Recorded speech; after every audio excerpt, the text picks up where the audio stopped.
Online money gaming, जिसमें अभी लंबे टाइम से देखा गया है कि किस तरह से समाज में एक बहुत बड़ा हानि का इसका प्रभाव है, हानिकारक प्रभाव है। ऑनलाइन मनी गेमिंग के कारण मध्यम वर्गीय परिवारों का पूरा जिंदगी की बचत चली जाती है। कई ऐसे इंस्टेंसेस है जिसमें बच्चों ने सुसाइड कर लिया।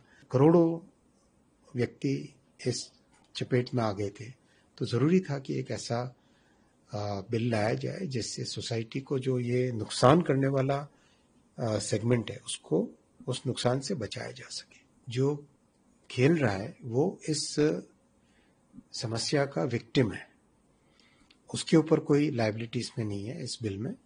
जो लोग ऑनलाइन मनी गेम और ऑनलाइन मनी गेमिंग की सर्विस प्रोवाइड कर रहे हैं और जो ऑनलाइन मनी गेम के लिए एडवर्टीजमेंट कर रहे हैं और जो ऑनलाइन मनी गेमिंग के लिए फाइनेंशियल ट्रांजैक्शंस कर रहे हैं, उनके ऊपर लायबिलिटीज है। देखिए, आज के डिजिटल युग में ऑनलाइन गेमिंग एक बहुत बड़ा सेक्टर बन के उभरा है। इस सेक्टर में 3 सेगमेंट है। पहला सेगमेंट है ई स्पोर्ट्स, जिसमें टीम की तरह खेलते हैं लोग, एक कोऑर्डिनेशन होता है, एक स्ट्रैटेजी आती है और दुनिया में आज ओलंपिक्स में, एशियाड में भी इसकी चर्चा हो रही है। ई स्पोर्ट्स को बढ़ावा देंगे, प्रमोट करेंगे, एनकरेज करेंगे। दूसरा सेगमेंट है ऑनलाइन सोशल गेमिंग, ऐसे गेम्स जिसमें व्यक्ति एक तरीके से पैसा लगा के उसको और उसके बदले में पैसा मिलेगा उस भावना से नहीं खेलता है, दिमाग के लिए, एंटरटेनमेंट के लिए, एजुकेशन के लिए खेलता है। तो वो ऑनलाइन सोशल गेमिंग को प्रमोट करेंगे हम इस बिल में। जो तीसरा सेगमेंट है ऑनलाइन मनी गेमिंग, जिसमें अभी लंबे टाइम से देखा गया है कि किस तरह से समाज में एक बहुत बड़ा हानि का इसका प्रभाव है, हानिकारक प्रभाव है।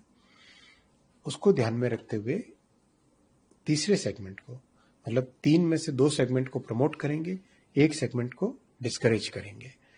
तो इस भावना के साथ इस बिल को लाया गया है। अभी समाज में आपने भी देखा होगा, जगह जगह से माननीय सांसद, माननीय एमएलए, सोसाइटी के सभी प्रबुद्ध व्यक्ति सभी आज एक बहुत बड़ी समस्या सामने लेके आते हैं कि ऑनलाइन मनी गेमिंग के कारण मध्यम वर्गीय परिवारों का पूरा जिंदगी की बचत चली जाती है।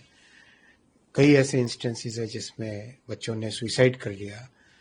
कई ऐसे इंस्टेंसेस, अभी हाल ही में एक रिपोर्ट आई थी टाइम्स ऑफ इंडिया में, कर्नाटक में 32 सुसाइड 31 महीने में, ये रिपोर्ट अभी हाल ही में आई थी।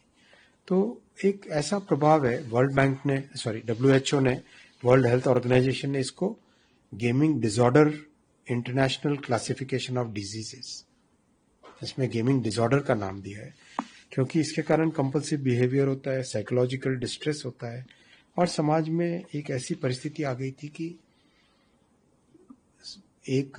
करोड़ों व्यक्ति इस चपेट में आ गए थे। तो जरूरी था कि एक ऐसा बिल लाया जाए जिससे सोसाइटी को जो ये नुकसान करने वाला सेगमेंट है उसको उस नुकसान से बचाया जा सके। जब मध्यम वर्ग के परिवार की बात आती है, सोसाइटी को और युवाओं को बचाने की बात आती है, वहां पे रेवेन्यू की बात नहीं आती। सर, आपसे सवाल है, जो खिलाड़ी खेल रहा है क्या उसको भी डरना चाहिए इस वजह से, और पनिशमेंट क्राइटेरिया क्या रहेगा? जो खेल रहा है वो इस समस्या का विक्टिम है, उसके ऊपर कोई लायबिलिटी इसमें नहीं है इस बिल में। जो लोग ऑनलाइन मनी गेम और ऑनलाइन मनी गेमिंग की सर्विस प्रोवाइड कर रहे हैं और जो ऑनलाइन मनी गेम के लिए एडवर्टीजमेंट कर रहे हैं और जो ऑनलाइन मनी गेमिंग के लिए फाइनेंशियल ट्रांजैक्शंस कर रहे हैं, उनके ऊपर